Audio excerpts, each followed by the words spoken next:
ಅವರಿಗೆ ಇಬ್ರು ಪುಟ್ಟು ಮಕ್ಕಳು, ಅವರ ಹೆಂಡತಿ ಶ್ರುತಿ ಅಂತ. ಸೊ ಅವ್ರ ಮನೆಯವರೆಲ್ಲ ಈಗ ತುಂಬಾ ನಮ್ಮ ಮನೆಯವ್ರ ಥರನೇ ಆಗ್ಬಿಟ್ಟಿದ್ದಾರೆ. ಅವ್ರನ್ನ ನೋಡಿದಾಗೆಲ್ಲ ನಾವು ಮಾಡ್ತಿರೋದಕ್ಕೆ ಕೆಲಸಕ್ಕೊಂದು ಸಾರ್ಥಕ ಇದು. ಯಾಕಂದರೆ ಅದು ಇಂಡಿಯಾದೇ ಫಸ್ಟ್ ಟ್ರಾಮಾ ಎಕ್ಮೋ ಅಂತ ಹೇಳ್ಬೋದು. ಈ ಎಕ್ಮೋನ ಹಾರ್ಟ್ ಅಟ್ಯಾಕ್ ಲಂಗ್ಸಲ್ಲಿ ಫೇಲ್ ಆದಾಗ ಆಗ್ತಿರೋದು, ಟ್ರಾಮಾದಲ್ಲಿ ಹಾಕೋದು ತುಂಬ ಕಡಿಮೆ. ಸೊ ಅದು 3 ಟ್ರಾನ್ಸ್ಫರ್ ಕೇಳಿದ್ದು ನಿಜ ಮ್ಯಾಮ್. ಖುಷಿ ಅನ್ಸುತ್ತೆ, ತುಂಬಾ ಇನ್ಸ್ಪೈರಿಂಗ್ ಅನ್ಸುತ್ತೆ. ನಿಮಗೆ ಅನ್ಸುತ್ತಾ ಏನ್ ಸ್ಟಾರ್ಟ್ ಮಾಡುವಾಗ ಏನ್ ಉದ್ದೇಶ ಇಟ್ಕೊಂಡು ನಾನು ಸ್ಟಾರ್ಟ್ ಮಾಡಿದ್ದೆ ಅದು ಫುಲ್ಫಿಲ್ ಆಗ್ತಾ ಇದೆ ಅನ್ನುವಂತಹ ಸಾರ್ಥಕತೆ ಭಾವನೆ ಇದೆಯಾ? ಸಾರ್ಥಕತೆ ಭಾವನೆ ಯಾವಾಗ ಬರುತ್ತೆ ಅಂದರೆ, ಪ್ರತಿಯೊಂದು ಪೇಷಂಟ್ನು ನಾವು ಕಂಪ್ಲೀಟ್ ಮಾಡ್ತೀವಲ್ಲ ಟ್ರಾನ್ಸ್ಫರು, ಒಂದು ಜೀವ ಉಳಿತು, ಅವರಿಗೆ ಕರೆಕ್ಟ್ ಯಾವ ಹಾಸ್ಪಿಟ್ಲಿಗೆ ಕರ್ಕೊಂಡು ಹೋದ್ವಿ, ಆ ಸಾರ್ಥಕತೆ ಒಂದೊಂದು ಟ್ರಾನ್ಸ್ಫರ್ಗೂ ಬರುತ್ತೆ. ಇಲ್ಲಾಂದರೆ ಹಂಗೆ ನೋಡೋಕ್ಕೋದ್ರೆ ಇಂಡಿಯಾದಲ್ಲಿ 1,60,000 ಜನ ಬರೀ ಈ ರೋಡ್ ಟ್ರಾಫಿಕಲ್ಲೇ ಸತ್ತೋಗ್ತಾ ಇದ್ದಾರೆ. ಅಷ್ಟು ಜನ ಉಳ್ಸೋಕ್ಕಾಗಿಲ್ವಲ್ಲ ಅಂತ ಒಂದು ಕೊರತೆ ಇದ್ರೂ, ಬಟ್ ಪ್ರತಿಯೊಂದು ಟ್ರಾನ್ಸ್ಫರ್ ಕಂಪ್ಲೀಟ್ ಆದಾಗ ಒಂದು ತೃಪ್ತಿ ಏನು ಸಿಗುತ್ತೆ, ಅದು that is definitely very rewarding. ಅದು ಸಾರ್ಥಕ ಅಂತ ಅನ್ಸುತ್ತೆ. Okay ma'am. ಹಾಗೆ ನಿಮಗೆ ಈ ಜರ್ನಿ ಕೇಕ್ ವಾಕ್ ಆಗಿತ್ತಾ, ಅಥವಾ ತುಂಬಾ ಏನಾದ್ರು ಇರುತ್ತೆ, ಅಪ್ಸ್ ಅಂಡ್ ಡೌನ್ಸ್ ಇದ್ದೇ ಇರುತ್ತೆ, ನಮ್ಗೆ ಏನೇ ಸ್ಟಾರ್ಟ್ ಮಾಡಿದ್ರು ಇದ್ದೇ ಇರುತ್ತೆ. ಯಾವ ರೀತಿ ಇತ್ತು ನಿಮ್ಮ ಈ ಜರ್ನಿ ಅಂತ? ಇದರಲ್ಲಿ ನಿಜ ಹೇಳ್ಬೇಕಂದ್ರೆ ಇಟ್ ಈಸ್ ನಾಟ್ ಈಸಿ. ಯಾಕಂದ್ರೆ ನಾವು ಡೀಲ್ ಮಾಡ್ತಿರೋದು ಏವಿಯೇಷನ್ ಒಂದ್ ಕಡೆ. ಇಟ್ಸ್ ನೀವೇ ಇವತ್ತಿಂದ ದುರಂತ ನೋಡಿದ್ರಿ, ವೆರಿ ಸೆನ್ಸಿಟಿವ್. ಈ ಕಡೆ ನಾವು ಡೀಲ್ ಮಾಡ್ತಿರೋದು ಪೇಷಂಟ್ಸ್ ಎಲ್ಲ ಕ್ರಿಟಿಕಲ್ ಪೇಷಂಟ್ಸೇ, ವೆರಿ ವೆರಿ ಕ್ರಿಟಿಕಲ್. ಅಂದರೆ ಒಂದು ನಿಮಿಷದಲ್ಲಿ ಚೇಂಜ್ ಆಗ್ಬೋದು ಅವ್ರದ್ದು. ಈ 2 ಫೀಲ್ಡ್ಗಳು ಯಾವುದು ವೆರಿ ವೋಲಟೈಲ್ ಅಂತ ಹೇಳ್ತೀವಿ, ಅಂದರೆ ನಿಮಿಷಕ್ಕೂ ಏನು ಚೇಂಜ್ ಆಗುತ್ತೆ ಅದನ್ನು ಇಂಟಿಗ್ರೇಟ್ ಮಾಡಿ ಈ ಸರ್ವಿಸ್ನ ಏನು ಕೊಡಬೇಕಾಗುತ್ತೆ, it is not an easy thing. ನಮಗೆ ರೆಗ್ಯುಲೇಟರಿ ಚಾಲೆಂಜಸ್ ಇರುತ್ತೆ. ನಾವು ಬಂದಾಗ ಒಂದು ಹೆಲಿಕಾಪ್ಟರ್ ಎಮರ್ಜೆನ್ಸಿ ಮಾಡೋದಕ್ಕೆ ಒಂದು ಕಾರ್ ಡಾಕ್ಯುಮೆಂಟ್ ಅಂತ ಹೇಳ್ತೀವಿ, ಸಿವಿಲ್ ಏವಿಯೇಷನ್ ರಿಕ್ವೈರ್ಮೆಂಟ್ ಡಾಕ್ಯುಮೆಂಟ್, ಆ ಡಾಕ್ಯುಮೆಂಟ್ ಕೂಡ ಇರಲಿಲ್ಲ. ಅದು ಕೂಡ ನಾವು DGCA ಜೊತೆ ಕೂತ್ಕೊಂಡು ಅದನ್ನ ಡಾಕ್ಯುಮೆಂಟ್ನ ಪ್ರಿಪೇರ್ ಮಾಡಿದ್ವಿ. ಅಲ್ಲಿಂದ ಒಂದು ರೆಗ್ಯುಲೇಷನ್ಸೇ ಕಮ್ಮಿ ಇದ್ದಂಥ ಇಲ್ಲದೇ ಇರೋವಂಥ ಸಮಯದಿಂದ ಹಿಡಿದು ಪ್ರತಿ single day has been A challenge. ಈಗ ಇವತ್ತು ನಾವು ಒಂದು ಜೀವ ಉಳಿಸ್ಬಿಟ್ವಿ, ನಾವೇ ಎಲ್ಲದಕ್ಕಿಂತ ಬೆಸ್ಟ್ ಅಂತ 1 ಸೆಕೆಂಡ್ ಕೂಡ ನಾವು ರಿಲ್ಯಾಕ್ಸ್ ಮಾಡೋದಕ್ಕಾಗಲ್ಲ. ಜೊತೆಗೆ ಎವ್ರಿ ಡೇ ಎವ್ರಿ ಸ್ಟೆಪ್ಪಲ್ಲಿ ಒಬ್ಬರಿಂದ ಒಂದು ಟ್ರಾನ್ಸ್ಫರ್ ಕಂಪ್ಲೀಟ್ ಆಯಿತು, ಸಕ್ಸಸ್ಫುಲ್ ಆಯಿತು ಅಂತ ಹೇಳೋಕ್ಕಾಗಲ್ಲ. It is a team effort. ನಾವು ಏನು ಮಾಡಬೇಕು, ಆಪ್ರೇಷನ್ಸ್ ಟೀಮಿಂದ ಏನು ಮಾಡಬೇಕು, ಏವಿಯೇಷನ್ ಟೀಮಿಂದ ಏನು ಮಾಡಬೇಕು, ಮೆಡಿಕಲ್ ಟೀಮಿಂದ ಏನು ಮಾಡಬೇಕು. ಯಾಕಂದರೆ we are integrating nearly 10 different people to make one transfer happen. ಅಷ್ಟು ಜನ ಒಟ್ಟಿಗೆ ಕೂಡಿ ಒಂದು ಟ್ರಾನ್ಸ್ಫರ್ನ ಸಕ್ಸಸ್ಫುಲ್ ಆಗಿ ಮಾಡ್ತೀವಲ್ಲ, ಅದು ಮಾಡೋದಕ್ಕೆ ಪ್ರತಿ single day has been A challenge.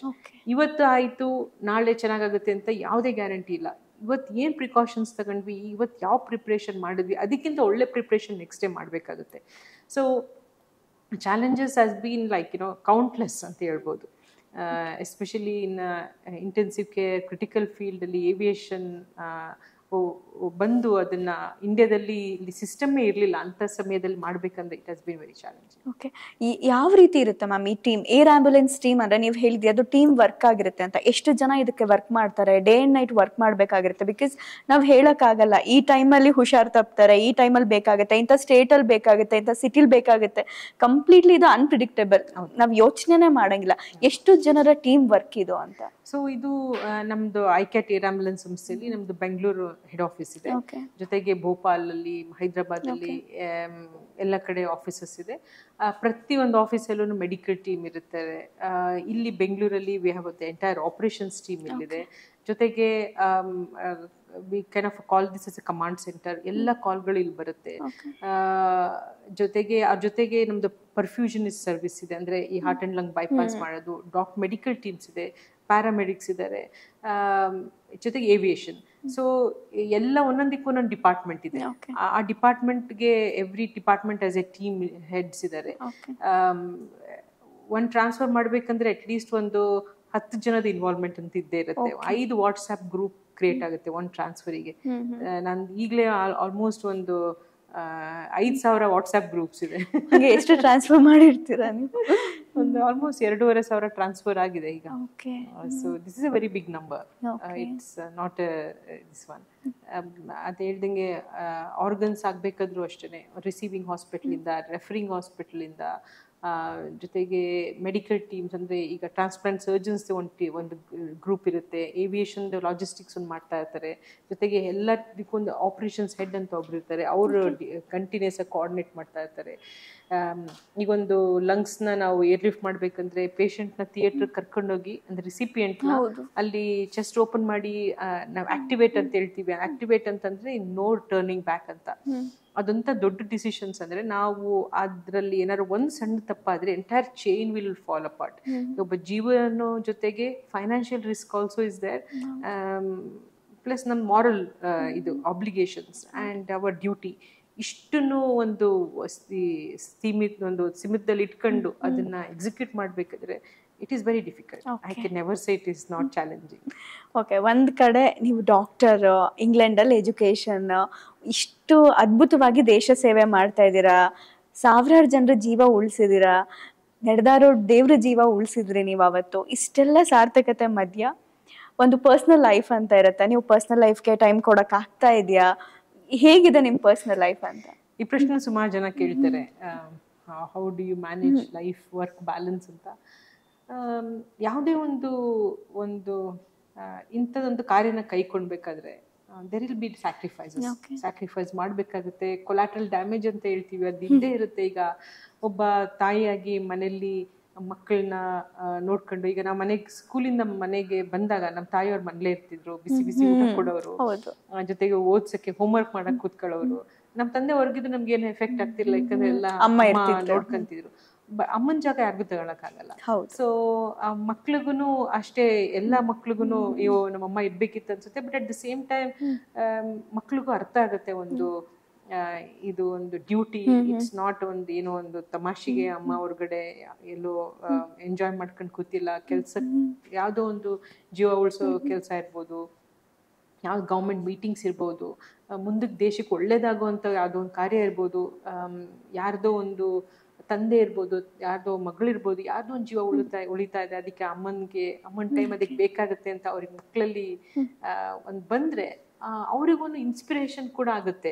Sacrifice ಅಂತ ಒಂದ್ ಕಡೆ ನೋಡ್ಕೊಂತಾರೆ, ಅಷ್ಟು ಪರ್ಸನಲ್ ಟೈಮ್ ಸಿಕ್ಕಲ್ಲ. ಯಾಕಂದ್ರೆ ನಾನು ನಾನು ಎಲ್ಲ ಚೆನ್ನಾಗಿ ಮಾಡ್ತೀನಿ, ನಾನು ನಮ್ the best mother, best doctor, best ಇದು ಅಂತ ಹೇಳಿದ್ರೆ ತಪ್ಪಾಗುತ್ತೆ ಅದು.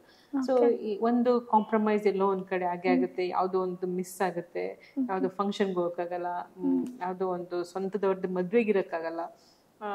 ಅದು ಬ್ಯಾಲೆನ್ಸಸ್ ಇನ್ನು ಯಾವುದೋ ಒಂದು ದಿವಸ ಕಾಂಪ್ರಮೈಸ್ ಮಾಡ್ಕೊಂಡು ಅದನ್ನ ಬ್ಯಾಲೆನ್ಸ್ ಮಾಡಿ it is life is full of work, like somehow it balances it out, but sacrifices are definitely there. ಎಷ್ಟು ಜನ ಮಕ್ಕಳಿದ್ದಾರೆ ma'am? I have 2 daughters. Okay. ನೀವು ಕೇಳಿದ್ರಿ ಬಂದಾಗ ಮದುವೆ ಆಗಿದೆ. ಹೌದು, ನಂಗೆ ಅದಕ್ಕೆ ಮಕ್ಕಳು ಪರ್ಸನಲ್ ಲೈಫ್ ಅಂದ ತಕ್ಷಣ ಅನಿಸ್ತು. But the greatest source of support of course ಅಂದ್ರೆ ಮೈ ಫ್ಯಾಮಿಲಿ ಅಂದರೆ ನಮ್ಮ ಸಿಸ್ಟರ್ಸ್, ನಮ್ಮ ತಂದೆ ತಾಯಿ, ಅವರು ಒಂಥರ ಫೈನಾನ್ಷಿಯಲ್ ಸಪೋರ್ಟ್ ಇಲ್ಲದೆ ಇರ್ಬೋದು. ಯಾಕಂದ್ರೆ ಐ ಹ್ಯಾವ್ ನಾಟ್ ಟೇಕನ್ ನಮ್ದು ಐಕ್ಯಾಟ್ ಕಂಪ್ನಿ ಇದುವರೆಗೂ ಯಾವುದೇ ಸಾಲ ಮಾಡಿಲ್ಲ, ಅಂದರೆ ಹೊರಗಡೆಯಿಂದ ತಂದೆ ತಾಯಿ ಹತ್ರ ದುಡ್ಡು ಕೇಳಿಲ್ಲ. ನಮ್ದು ಏನು ದುಡಿದ್ವಿ ಅದನ್ನ ಕಂಪ್ನಿಗೆ ಹಾಕಿ, ಕಂಪ್ನಿಯಿಂದ ಯಾವುದೇ ಒಂಥರ ದೊಡ್ಡ ಪ್ರಾಫಿಟ್ಗಳನ್ನ ತಗೊಳ್ದೆ, whatever put it back into the company. ಇವತ್ತು ಏನು ₹5 ಬರುತ್ತಾ ₹5 ಕಂಪ್ನಿಗೆ ಹಾಕೋದು. ಹಾಗೆ ಮ್ಯಾಮ್ ನಾನು ಕೇಳ್ಪಟ್ಟೆ ನಿಮ್ಮ ಫೌಂಡೇಶನ್ ಇಂದ ಕೂಡ ಕೆಲಸಗಳಾಗುತ್ತೆ ಅಂತ. ಐಕೆಟ್ ಏರ್ ಆಂಬುಲೆನ್ಸ್ ಒಂದು ಸಂಸ್ಥೆ ಆದ್ರೆ, ಈ ಇನ್ನೊಂದು ಸಂಸ್ಥೆ ಫೆಮ್ ಎಜುಕೇಶನ್ ಅಂತ ಇದೆ. ಅದ್ರ ಮೂಲಕ ನಾವು ಡಾಕ್ಟರ್ಸ್ನ, ಪ್ಯಾರಾಮೆಡಿಕ್ಸ್ನ ಟ್ರೈನಿಂಗ್ ಕೊಡ್ತೀವಿ. ಅದು ಇಂಗ್ಲೆಂಡ್ ಜೊತೆಗೆ ಒಂದು ಜಾಯಿಂಟ್ ಟ್ರೈನಿಂಗ್ ಪ್ರೋಗ್ರಾಮ್. ಅದನ್ನ we make this doctors super specialist doctors ಆಗಿ ಕನ್ವರ್ಟ್ ಮಾಡ್ತೀವಿ. They become the aero medical commandos ಅಂತ ಹೇಳ್ತೀವಿ. ಅಂದ್ರೆ ರಸ್ತೆ ಅಪಘಾತ ಆದಾಗ ಹಾರ್ಟಿಂದ ಬ್ಲಡ್ ಬರ್ತಿದ್ರೆ ನಿಲ್ಸಕ್ಕೆ ಹೆಂಗೆ, ಚೆಸ್ಟ್ನ ಓಪನ್ ಮಾಡಿ 6 ನಿಮಿಷದೊಳಗಡೆ ಹಾರ್ಟ್ಗೆ ಒಂದು ಕ್ಲಿಪ್ ಹಾಕಿ ಹೆಂಗೆ ನಿಲ್ಲಿಸ್ಬೇಕು ಅನ್ನೋ ತನಕ ಟ್ರೈನಿಂಗ್ ಕೊಡ್ತೀವಿ. ಅದು ಇಂಗ್ಲೆಂಡ್ ಜೊತೆ ಒಂದು ಟ್ರೈನಿಂಗ್ ಪ್ರೋಗ್ರಾಮ್. ಜೊತೆಗೆ ಐಕೆಟ್ ಫೌಂಡೇಶನ್ ಇದು ನಮ್ದು ಒಂದು ಫಿಲಾಂಥ್ರೋಫಿಕ್ ಆರ್ಗನೈಸೇಷನ್. ಅದರಿಂದ ಇದುವರೆಗೂ ಒಂದು 50 ಕೋಟಿಯಷ್ಟು ಕೆಲಸ ಆಗಿದೆ. ಬರೀ ಒಂದು 3 ವರ್ಷದಲ್ಲಿ 45,000 ಜನಕ್ಕೆ ನಾವು ಬೇಸಿಕ್ ಲೈಫ್ ಸಪೋರ್ಟ್ ಟ್ರೈನಿಂಗ್ ಕೊಟ್ಟಿದ್ದೀವಿ. CPR ಟ್ರೈನಿಂಗ್, ಹ್ಯಾಂಡ್ಸ್ ಆನ್, ಅದು ಎಲ್ಲ ಉಚಿತವಾಗಿ ಕೊಟ್ಟಿದ್ದೀವಿ. ಒಂದು ಟ್ರೈನಿಂಗಿಗೆ ಇವತ್ತು ಮಾಡ್ಬೇಕಂದ್ರೆ 2,500 ರಿಂದ 4,000 ತನಕ ಚಾರ್ಜ್ ಮಾಡ್ತಾರೆ ಬೇರೆಯವರು. ಇದನ್ನ ನಾವು ಉಚಿತವಾಗಿ 45,000 ಜನಕ್ಕೆ, ಚಿತ್ರದುರ್ಗದಲ್ಲಿ ಒಂದು 25,000 ಜನಕ್ಕೆ ಒಂದೇ ದಿವಸ ಮಾಡಿ ವರ್ಲ್ಡ್ ರೆಕಾರ್ಡ್ ಮಾಡಿದ್ವಿ. ಬೆಂಗಳೂರು ಪೊಲೀಸ್ಗೆ 2,500 ಜನಕ್ಕೆ ಕಂಠೀರವ ಸ್ಟೇಡಿಯಂ ಅಲ್ಲಿ ನಮ್ಮ ಕಮಿಷನರ್ ದಯಾನಂದ್ ಅವರು, ಆಮೇಲೆ ನಮ್ದು ಆರೋಗ್ಯ ಮಂತ್ರಿಗಳು ದಿನೇಶ್ ಗುಂಡೂರಾವ್ ಕೂಡ ಅವತ್ತು ಟ್ರೈನಿಂಗ್ ತಗೊಂಡ್ರು. ಆ ಟ್ರೈನಿಂಗ್ ಮಾಡೋ ಒಂದೇ ದಿವಸ 2700 ಜನ ಪೊಲೀಸರಿಗೆ ಒಂದೇ ದಿವಸ ಒಂದೇ ಕಡೆ ಕಂಠೀರವ ಸ್ಟೇಡಿಯಂಲ್ಲಿ ಟ್ರೈನಿಂಗ್ ಮಾಡಿದ್ದಕ್ಕೆ ಅದು ಒಂದು ವರ್ಲ್ಡ್ ರೆಕಾರ್ಡ್ ಆಯಿತು. ಜೊತೆಗೆ ತಾಲೂಕ್ ಲೆವೆಲ್ ICUಗಳು ಮಂಡ್ಯ ಡಿಸ್ಟ್ರಿಕ್ಟಲ್ಲಿ, ಕೆಲವು ಇನ್ನು ಹೊಸದುರ್ಗ, ಈ ಥರ ಸುಮಾರು ಕಡೆ 10 ಡಿಸ್ಟ್ರಿಕ್ಟ್ಗಳನ್ನ 10 ತಾಲೂಕು ICUಗಳನ್ನ ಅಡಾಪ್ಟ್ ಮಾಡ್ಕೊಂಡು ಅಲ್ಲಿ ಫ್ರೀ ಟ್ರೈನಿಂಗು, ಫ್ರೀ ಎಕ್ವಿಪ್ಮೆಂಟ್ಸ್ ಕೂಡ ಅಲಾಟ್ ಆಗಿದೆ. ಸೊ ಈ ಥರ ಕೋವಿಡ್ ಟೈಮಲ್ಲಿ SOS ಅಂತ ಮಾಡಿ ಸೇವ್ ದಿ ಸೇವಿಯರ್ಸ್ ಅಂತ ಡಾಕ್ಟರ್ಸ್ಗೆ, ಪ್ಯಾರಾಮೆಡಿಕ್ಸ್ಗೆ, ICU ನರ್ಸಸ್ಗೆ ಎಲ್ಲರಿಗೂ ನಾವು ಒಂದು N95 PP ಮಾಸ್ಕ್ಗಳು ಕೂಡ ಫ್ರೀ ಆಗಿ ಒಂದು 4 ಕೋಟಿಯಷ್ಟು ಕೊಟ್ಟಿದ್ದೀವಿ. 25 ಕೋಟಿಯಷ್ಟು ಆಕ್ಸಿಜನ್ ಕಾನ್ಸಂಟ್ರೇಟರ್ಸ್ನ ಆ ಟೈಮಲ್ಲಿ ಕೋವಿಡ್ ಇಂಡಿಯಾ ಕ್ಯಾಂಪೇನ್ ಮೂಲಕ ಅಂದರೆ ಒಂದು ಆಕ್ಸಿಜನ್ ಏನು ಐಸೋಲೇಷನ್ ಸೆಂಟರ್ಸ್ನ ಆಕ್ಸಿಜನ್ ಸೆಂಟರ್ಸ್ ಆಗಿ ಕನ್ವರ್ಟ್ ಮಾಡಿ ಟ್ರೈನಿಂಗ್ ಕೊಟ್ಟು ಇದನ್ನ ಆಕ್ಸಿಜನ್ ಕಾನ್ಸಂಟ್ರೇಟರ್ಸ್ ಕೂಡ ಕೊಡ್ತಾ ಇದ್ವಿ. ಸೊ ಆ ಕೆಲಸ ಆಗಿದೆ. ದೇಶಕ್ಕೆ ಆಪತ್ಕಾಲ ಬಂದಾಗೆಲ್ಲ ನೀವು ಎಲೆಮರೆ ಕಾಯಂಗೆ ಸೇವೆ ಮಾಡ್ತಾನೆ ಇದ್ದೀರಾ. ತುಂಬಾ ಖುಷಿ ಅನ್ಸುತ್ತೆ ಮ್ಯಾಮ್, ನಿಜ ಕೇಳಿದ್ರೆ ತುಂಬಾ ಖುಷಿ ಅನ್ಸುತ್ತೆ. ಅಂದ್ರೆ ಕೇಳ್ತಾ ಇದ್ರೆ ಇನ್ನು ಕೇಳ್ತಾನೆ ಇರ್ಬೇಕು ನಿಮ್ಮ ಸಾಧನೆಗಳು ಏನು ಅಂತ. ಬಟ್ ನಂಗೆ ಇನ್ನೂ ಒಂದು ಕ್ಯೂರಿಯಾಸಿಟಿ ಬಂದಿದ್ದು ಏನಂತ ಅಂದ್ರೆ, ನೀವು ಸಿದ್ಧಗಂಗಾ ಸ್ವಾಮೀಜಿಗಳ ಬಗ್ಗೆ ಹೇಳ್ತಾ ಇದ್ರಿ. ಅಂದ್ರೆ ನಂಗೆ ಅನ್ಸುತ್ತೆ ಇಷ್ಟು ಡಾಕ್ಟರ್ ಎಲ್ಲ ಇದ್ರೂ ಕೂಡ ಸ್ವಾಮೀಜಿ ಅಂದ ತಕ್ಷಣ ಅದೇನೋ ಭಕ್ತಿ ಭಾವನೆ, ಮನೇಲಿ ಕೊಟ್ಟ ಸಂಸ್ಕಾರ ಎಲ್ಲ ಇರುತ್ತೆ. ಹಾಗೆ ಅದ್ ಕೇಳ್ದಾಗ ನನಗೆ ಅನಿಸ್ತು ನಿಮಗೆ ಸ್ವಲ್ಪ ಸ್ಪಿರಿಚುವಾಲಿಟಿ, ಆಧ್ಯಾತ್ಮದ ಟಚ್ಚು ಇರುತ್ತೆ ಅಂತ. ಈ ಜರ್ನಿಯಲ್ಲಿ ನಿಮಗೆ ಆಧ್ಯಾತ್ಮ ಎಷ್ಟು ಕನೆಕ್ಟ್ ಆಯ್ತು ಅಂತ? ಆಧ್ಯಾತ್ಮ ಅನ್ನಕ್ಕಿಂತ ಸಣ್ಣವಳಿಂದ ಪೂಜೆ ಮಾಡಿ ಇವತ್ತಿಗೂ ಕೂಡ ಸ್ನಾನ ಪೂಜೆ ಆಗೋ ತನಕ ನೀರು ಕುಡಿಯಲ್ಲ. ಅದು ಯಾವುದೇ ಪ್ರಪಂಚದ ಯಾವುದೇ ಭಾಗದಲ್ಲಿ ಇದ್ರೂ ಸ್ನಾನ ಪೂಜೆ ಆದ್ಮೇಲೆ ನೀರು ಕುಡಿಯೋದು. ಅಲ್ಲಿ ತನಕ ಅಂದ್ರೆ ಮಧ್ಯಾಹ್ನ 1 ಗಂಟೆ ಆಗ್ಬೋದು, ಅಥವಾ ಕೋವಿಡ್ ಟೈಮಲ್ಲಿ ಫಸ್ಟ್ ಒಂದು ಬಾಯಿಗೆ ನೀರು ಆಗ್ತಾ ಇದ್ದಿದ್ದೆ 3 ಗಂಟೆ ಮಧ್ಯಾಹ್ನ ಆಗ್ಬಿಡೋದು. ಅಷ್ಟು ಬ್ಯುಸಿ ಇರ್ತಾ ಇದ್ವಿ. ಎಷ್ಟು ಪೇಷಂಟ್ಗಳು, ದಿವಸಕ್ಕೆ 5-5 ಪೇಷಂಟ್ಗಳನ್ನ ಒಟ್ಟೊಟ್ಟಿಗೆ ಏರ್ಲಿಫ್ಟ್ ಮಾಡ್ತಾ ಇದ್ವಿ. ಅದೊಂದು ತಂದೆ ತಾಯಿ ಮಾಡ್ತಿದ್ದ ಪೂಜೆ, ಅಜ್ಜಿ ತಾತ ಮಾಡ್ತಿದ್ದ ನೋಡ್ಕೊಂಡು ಬೆಳೆದಿದ್ದು. ಆ ದೇವ್ರದೊಂದು ಶಕ್ತಿ, ಆ ನಂಬಿಕೆ ಇದೆಯಲ್ಲ, ಅದೇ ಒಂದು ಶಕ್ತಿಯಾಗಿ ಕನ್ವರ್ಟ್ ಆಗುತ್ತೆ. ಆದರೆ ಇತ್ತೀಚೆಗೆ ಒಂದು 2-3 ವರ್ಷದಿಂದ ನೀವು ಹೇಳ್ದಂಗೆ ಸ್ವಲ್ಪ ಮೆಡಿಟೇಷನ್ ಮಾಡೋದು, ಮನಸ್ಸಿಗೆ ಸ್ಥೈರ್ಯ ತುಂಬ್ಕೊಳ್ಳೋದು, ಆ ಟೆನ್ಷನ್ ಏನಿರುತ್ತೆ ಅದನ್ನು ಕಮ್ಮಿ ಮಾಡ್ಕೊಳ್ಳೋದು. ತುಂಬಾ ಒಂದು ಕ್ರೈಸಿಸ್ ಸಿಚುವೇಶನ್ ಬರುತ್ತೆ ಅನ್ಕೊಳ್ಳಿ. ಈಗ ಒಂದು ಪೇಷಂಟ್ ಏರ್ಪೋರ್ಟಿಗೆ ಬಂದಿದ್ದಾರೆ, ಆ ಪ್ಲೇನ್ಗೆ ಏನೋ ಟೆಕ್ನಿಕಲ್ ಪ್ರಾಬ್ಲಮ್ ಆಯಿತು, ವಾಪಸ್ ಪೇಷಂಟ್ನ ಹಾಸ್ಪಿಟ್ಲಿಗೆ ಕರ್ಕೊಂಡು ಹೋಗೋಕ್ಕಾಗ್ತಾ ಇಲ್ಲ, ಮುಂದ್ಗಡೆ ಪ್ಲೇನ್ ಹೋಗ್ತಿಲ್ಲ. ಆ ಟೈಮಲ್ಲಿ ಏನು ಮಾಡಬೇಕು?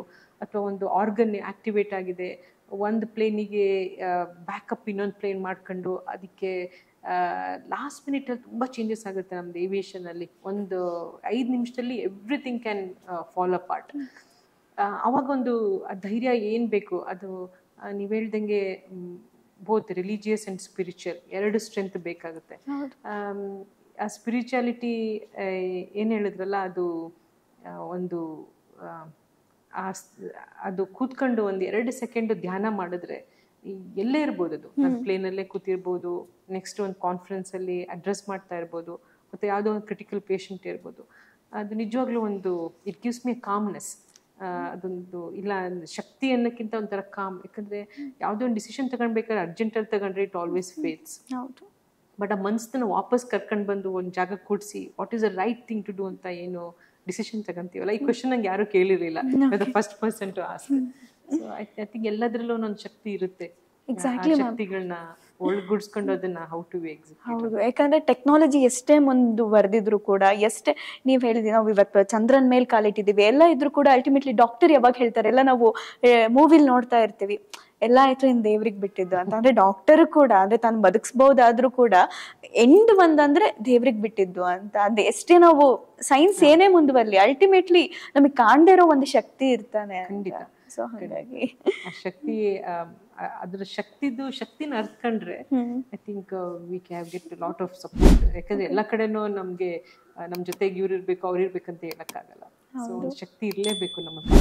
Okay ma'am, air ambulance service ಆಗ್ತಾ ಇದೆ, ಆದ್ರೆ ಈ ಅಡ್ವಾನ್ಸ್ಡ್ ಆಗಿ ಏನ್ ಮಾಡ್ತಾ ಇದ್ದೀರಾ ಏರ್ ಆಂಬ್ಯುಲೆನ್ಸ್ ಅಲ್ಲಿ ಅಂತ? ಸೊ ಈಗ ಮೊನ್ನೆ ಅಂದ್ರೆ ಲಾಸ್ಟ್ 17ನೇ ತಾರೀಕು ಮೇ ಅವತ್ತು ಒಂದು Mandya institute of medical sciences MIMS ಅಂತ ನಮ್ದು ಯಾವುದೇ ಕಾರ್ಯಕ್ರಮ ಆದ್ರೆ ಮಂಡ್ಯದಿಂದನೇ ಶುರು ಮಾಡೋದು. ಅದೊಂಥರ ಅಲ್ಲಿ ಸಪೋರ್ಟು ನಮ್ಮ ಜೊತೆಗೆ ನಮ್ದು ಊರಿಂದ ಮಾಡಬೇಕು ಅನ್ನೋದೊಂದು we feel a very nice ಒಂಥರ ಫೀಲಿಂಗ್ ಇರುತ್ತಲ್ಲಿ.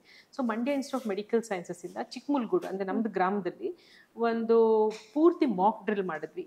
ಅದು ಡ್ರೋನ್ ಯೂಸ್ ಮಾಡಿ, ಬಿಯಾಂಡ್ ವಿಜುವಲ್ ಲೈನ್ ಅಂತ ಹೇಳ್ತಾರೆ. ಇದು UB ಫ್ಲೈ ಅಂತ ಒಂದು ಕಂಪ್ನಿ ಇದೆ, ಅದ್ರ ಜೊತೆಗೆ ಕೊಲಾಬ್ರೇಷನ್ ಮಾಡಿ ಈ ಡ್ರೋನ್ ಒಳಗಡೆ ಒಂದು ಲೈಫ್ ಸೇವಿಂಗ್ ಎಕ್ವಿಪ್ಮೆಂಟ್, ಅಂದರೆ ಒಂದು ಜೀವ ಉಳಿಸೋವಂಥ ಒಂದು ಎಕ್ವಿಪ್ಮೆಂಟ್ನ ಡ್ರೋನ್ ಒಳಗಡೆ ಇಟ್ಟು ಚಿಕ್ಕಮಗಳೂರು ಗ್ರಾಮಕ್ಕೆ ಹಾರಿಸಿ ಕೇವಲ 12 ನಿಮಿಷದಲ್ಲಿ ಅಲ್ಲಿ ಒಬ್ಬ ಮನುಷ್ಯಂಗೆ ಹೃದಯ ಸ್ತಂಭನ ಆಗುತ್ತೆ, ಅಲ್ಲಿ ಲೋಕಲಲ್ಲಿ ಪ್ಯಾರಾಮೆಡಿಕ್ ಅವರಿಗೆ ಒಂದು CPR ಏನು ಕೊಡ್ಬೇಕಂತ ಕೊಡ್ತಿರ್ತಾರೆ, ಅವ್ರಿಗೆ ಡಿಫಿಬ್ರಿಲೇಟರ್ ಮೆಷಿನ್ ಬೇಕಾಗುತ್ತೆ. ಅದೇ ನಮ್ಮ ಮಂಡ್ಯ ಇನ್ಸ್ಟಿಟ್ಯೂಟ್ ಆಫ್ ಮೆಡಿಕಲ್ ಸೈನ್ಸಸ್ಗೆ ಫೋನ್ ಮಾಡ್ತಾರೆ, ನನಗೊಂದು ಇದು ಬೇಕು ಅಂತ, ಮೆಷಿನ್ ಬೇಕು ಅಂತ. ಅದನ್ನು ಈ ಡ್ರೋನ್ ಒಳಗಡೆ ಇಟ್ಟು ನಮ್ಮ ಊರಿಗೆ ಲಾಂಚ್ ಮಾಡ್ತೀವಿ. ಅದು ಕೇವಲ 12 ನಿಮಿಷದಲ್ಲಿ ಹಳ್ಳಿಯಲ್ಲಿ ರಂಗ ಅಂತ ಹೇಳ್ತೀವಿ, ಊರಿನ ಮಧ್ಯೆ ಜಾಗದಕ್ಕೆ ರಂಗ ಅಂತ ಹೇಳ್ತಾರೆ, ನಿಮ್ಗೆ ಗೊತ್ತೇನೋ ಗೊತ್ತಿಲ್ಲ. ಅಲ್ಲಿ ರಂಗದಲ್ಲಿ ಅದು ಲ್ಯಾಂಡ್ ಆಗಿ ಅದನ್ನ ಡಿಫಿಬ್ರಿಲೇಟರ್ನ ತಗೊಂಡು ಮನುಷ್ಯಂಗೆ ಅಲ್ಲಿ ಕೊಲಾಪ್ಸ್ ಆಗಿದ್ದ ಮನುಷ್ಯಂಗೆ ಹಾಕಿ ಅವ್ನು ಜೀವ ಉಳಿಸ್ತಾರೆ. ಸೊ ಈ ಡ್ರೋನ್ಗಳನ್ನ ಇಂಟಿಗ್ರೇಟ್ ಮಾಡ್ಕೊತಾ ಇದ್ದೀವಿ.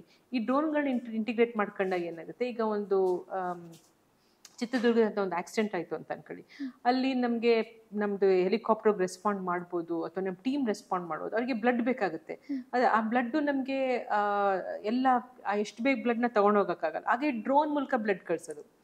ಸೊ ಆ ಡ್ರೋನ್ಗಳನ್ನ ಇಂಟಿಗ್ರೇಟ್ ಮಾಡ್ತಾ ಇದ್ದೀವಿ. It is all very futuristic. ಆದರೆ ನಾವು ಇವತ್ತು ಏನಿದ್ದೀವಿ ಅದನ್ನ ನಾವು ಮುಂದೆ 20 ವರ್ಷದ ಮುಂದೆ ಥಿಂಕ್ ಮಾಡಬೇಕಾಗುತ್ತೆ. ಜೊತೆಗೆ ಈ ಪ್ಲೇನ್ಗಳು ಇಂಟ್ರೊಡ್ಯೂಸ್ ಮಾಡ್ತಾ ಇದ್ದೀವಿ. ಈ ಪ್ಲೇನ್ ಅಂದರೆ ಎಲೆಕ್ಟ್ರಿಕ್ ಪ್ಲೇನ್ಸ್.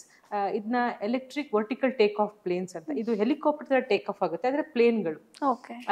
ಇದನ್ನ ಪ್ರತಿಯೊಂದು ಜಿಲ್ಲೆಗೆ ಒಂದು ಅಂತ ಲೆಕ್ಕ ಹಾಕಿದ್ದೀವಿ. ಅಂದರೆ ಫಸ್ಟ್ ಫೇಸಲ್ಲಿ, ಅಂದರೆ ಭಾರತದಲ್ಲಿ 788 ಜಿಲ್ಲೆಗಳಿವೆ. ಒಂದೊಂದು ಜಿಲ್ಲೆಗೂ ಇದನ್ನ ಇಟ್ಟು ಇದು ಎಲೆಕ್ಟ್ರಿಕ್ ಆಗಿರೋದ್ರಿಂದ ಫ್ಯೂಲ್ ಕನ್ಸಂಪ್ಷನ್ ಇಲ್ಲ. ಇದು ಫ್ಯೂಲ್ ಕನ್ಸಂಪ್ಷನ್ ಅಂದ್ರೆ ಈಗ ನಾನು ಚಿಕ್ಕಬಳ್ಳಾಪುರ ಬೆಂಗಳೂರು ಬರ್ಬೇಕಂದ್ರೆ 2,000 ರೂಪಾಯಿ ಆಗುತ್ತೆ ಅಷ್ಟೇ.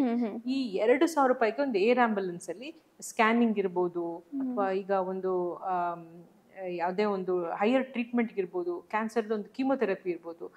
ಈಗ ಡಿಸ್ಟ್ರಿಕ್ಟ್ ಹೆಡ್ ಕ್ವಾರ್ಟರ್ಸ್ ಇಂದ Tier 2 ಸಿಟೀಸ್ ಇಂದ ಒಂದು ಹೈಯರ್ ಕೇರ್ ಸೆಂಟರ್ಗೆ ಬರಬೇಕಂದ್ರೆ ಈ ಟ್ರಾಫಿಕಲ್ಲಿ ಎಲ್ಲ ಬರೋದಕ್ಕೆ ನಿಮಗೆ ಸುಮಾರು ಟೈಮ್ ಹಿಡಿಯುತ್ತೆ. ಕೇವಲ 2,000 ರೂಪಾಯಿ ಖರ್ಚಲ್ಲಿ, ಊಬರ್ ಖರ್ಚಲ್ಲಿ ಇಲ್ಲಿ ಬರ್ಬೋದು. ಅದನ್ನ ಈ ಎಲೆಕ್ಟ್ರಿಕ್ ಪ್ಲೇನ್ಗಳ ಮುಖಾಂತರ ಮುಂದೆ, ಅಂದರೆ ಈಗ 2026 ಎಂಡಿಗೆ ಇದು ಫಸ್ಟ್ ರೋಲ್ ಔಟ್ ಆಗುತ್ತೆ. ಅದು ರೋಲ್ ಔಟ್ ಆದ್ಮೇಲೆ ನಮ್ಮ ಪೂರ್ತಿ ಇಂಡಿಯಾದಲ್ಲಿ ಎಷ್ಟು ಜಿಲ್ಲೆಗಳಿದೆ ಅದಕ್ಕೆ ಒಂದೊಂದಿಟ್ಟು, ಇದಕ್ಕೆ ತುಂಬಾ ಏನು ಜಾಗ ಲ್ಯಾಂಡಿಂಗ್ ಬೇಕಾಗಲ್ಲ. ಒಂದು 20 by 20 ಮೀಟರ್ ಜಾಗ ಇದ್ರೆ ಸಾಕು, ಲ್ಯಾಂಡ್ ಮಾಡಿ ಟೇಕ್ ಆಫ್ ಆಗ್ಬೋದು. ಮೊದಲನೇ ಸ್ಟೆಪ್ ಅಲ್ಲಿ ಮ್ಯಾಂಡ್ ಇರುತ್ತೆ, ಅಂದ್ರೆ ಪೈಲಟ್ ಇರ್ತಾರೆ. ಅಂದ್ರೆ ಮುಂದೆ ಬರ್ತಾ ನಮ್ದು ಡೆವಲಪ್ ಆದಂಗೆನೆ ಅನ್ಮ್ಯಾಂಡ್ ಆಗುತ್ತೆ, ಅಂದ್ರೆ ಯಾರೋ ಒಳಗಡೆ ಕುತ್ಕೊಂಡು ಆರಾಮಾಗಿ ಅದೇ ಬಂದ್ ಟೇಕ್ ಆಫ್ ಆಗಿ ಪಾಯಿಂಟ್ ಟು ಪಾಯಿಂಟ್ ಬರುತ್ತೆ. ಇದನ್ನ ಕೂಡ ನಾವು ಇಂಟಿಗ್ರೇಟ್ ಮಾಡಿ ಮುಂದೆ ಮಾಡೋ ಪ್ಲಾನ್ ಇದೆ. 2,000 ರೂಪಾಯಲ್ಲಿ ಏರ್ ಆಂಬುಲೆನ್ಸ್ ವರ್ಕ್ ಆಗುತ್ತೆ. ತುಂಬಾ ಚೆನ್ನಾಗಿದೆ ನಿಮ್ ಪ್ಲಾನ್ ಕೂಡ. ಇದು ಸಕ್ಸಸ್ ಆಗ್ಲಿ ಅಂತ ನಾನು ಪ್ರೇ ಮಾಡ್ತೀನಿ. ಜೊತೆಗೆ ಇಷ್ಟೆಲ್ಲ ಮಾಡಿದೀರಾ ನೀವು, 1-2 ಸಾಧನೆಗಳು ಮೆಡಿಕಲ್ ಸರ್ವಿಸ್ ಅಲ್ಲಿ. ಈ ಎಲ್ಲ ಸಾಧನೆಗಳಿಗೆ ಯಾವ್ಯಾವ ಅವಾರ್ಡ್ಸ್ ನಿಮಗೆ ಬಂದಿದೆ? ಯಾವ್ಯಾವ ಸಂಸ್ಥೆಗಳು ನಿಮ್ಮನ್ನ ಗುರುತಿಸಿದ್ದಾರೆ? ಅದು ನಾನು ಅಷ್ಟೊಂದು ಅದ್ರ ಬಗ್ಗೆ ತುಂಬಾ ಲೆಕ್ಕ ಇಟ್ಟಿಲ್ಲ. ಆದ್ರೆ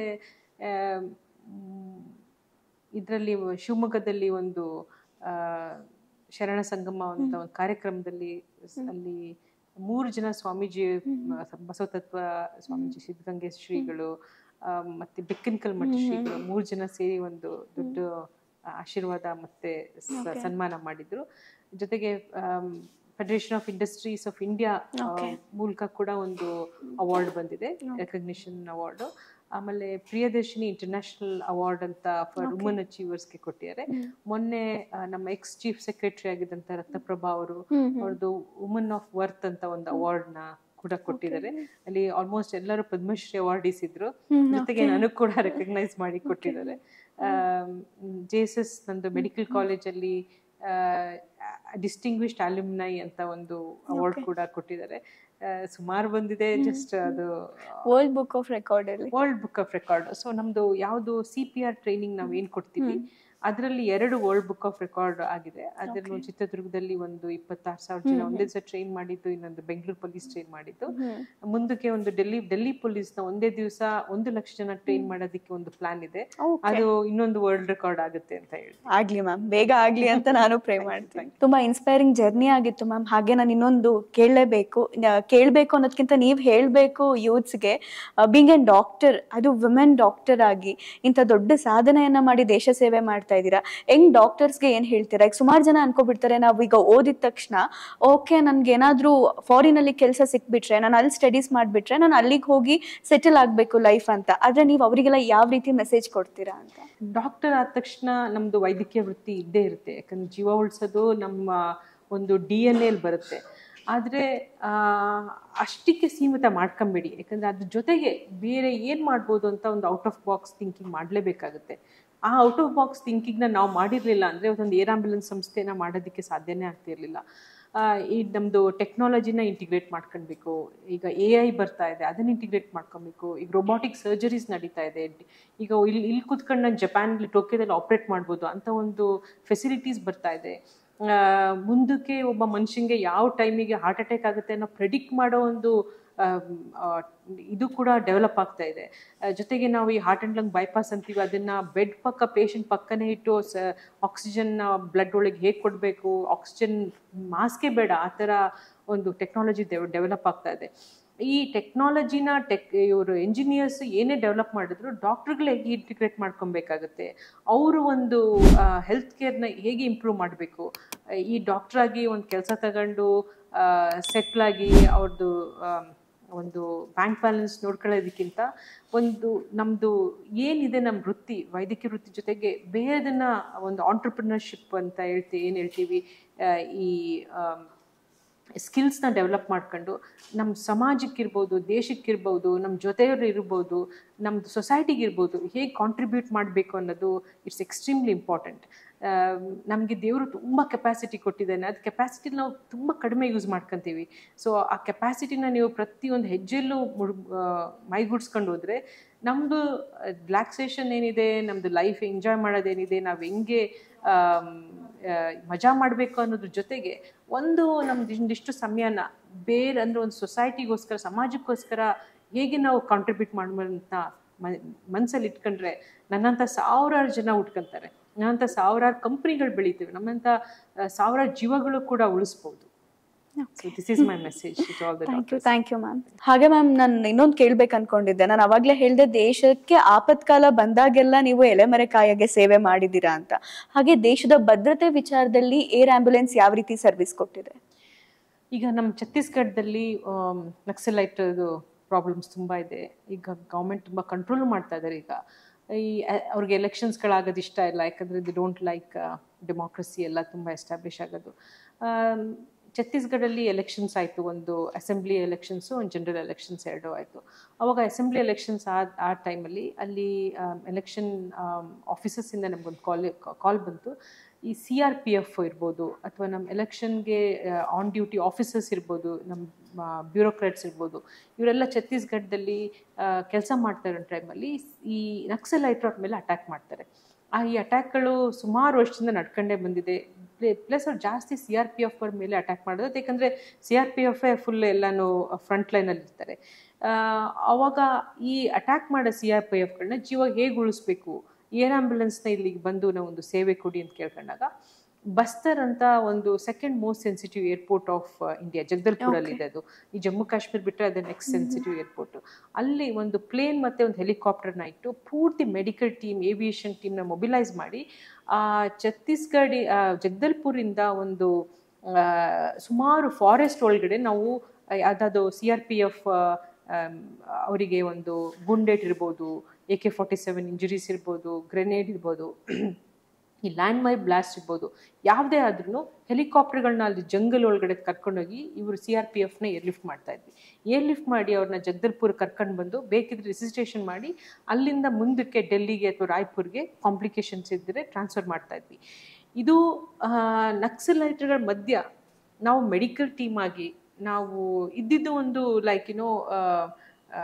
ಸುಮಾರು ಜನಕ್ಕೆ ತುಂಬ ಭಯ ಆಯ್ತಿದ್ದು. ನಮ್ಮ ಫ್ರೆಂಡ್ಸ್ ಇರ್ಬೋದು ಅಥವಾ ನಮ್ಮದು ಕಲೀಗ್ಸ್ ಇರ್ಬೋದು, ಎಲ್ಲರೂ ಕೇಳಿದ್ರು ಯಾತಕ್ಕೆ ಇಂಥ ಡೇಂಜರಸ್ ಆಪ್ರೇಷನ್ಸಲ್ಲಿ ಹೋಗಿ ಅಲ್ಲಿ ನಕ್ಸಲೈಟ್ಗಳ ಮುಂದೆ ಇದ್ದೀರಾ, ಬ್ರ್ಯಾಂಡ್ ಮಾಡ್ಕೊಂಬೇಡಿ ಕಾರ್ನ, ಒಳಗಡೆ ತುಂಬ ಕ್ವೈಟಾಗಿರಿ, ಯಾಕಂದರೆ ಅವ್ರಿಗೆ ಗೊತ್ತಾದರೆ ಅಲ್ಲಿ ನಕ್ಸಲೈಟ್ಗಳು ಹೆಲ್ತ್ ಕೇರ್ ಅವ್ರಿಗೆ ಏನೂ ತೊಂದರೆ ಕೊಡೋದಿಲ್ಲ. ಆದರೆ ಇಲ್ಲಿ ನಾವು ಅವ್ರಿಗೆ ಆಪೋಸಿಟಾಗಿ ಕೆಲಸ ಮಾಡ್ತಾ ಇದ್ವಿ. ಇಂಥ ಸಮಯದಲ್ಲಿ ವಿ ವರ್ ಆಲ್ಸೋ ಟಾರ್ಗೆಟ್ಸ್.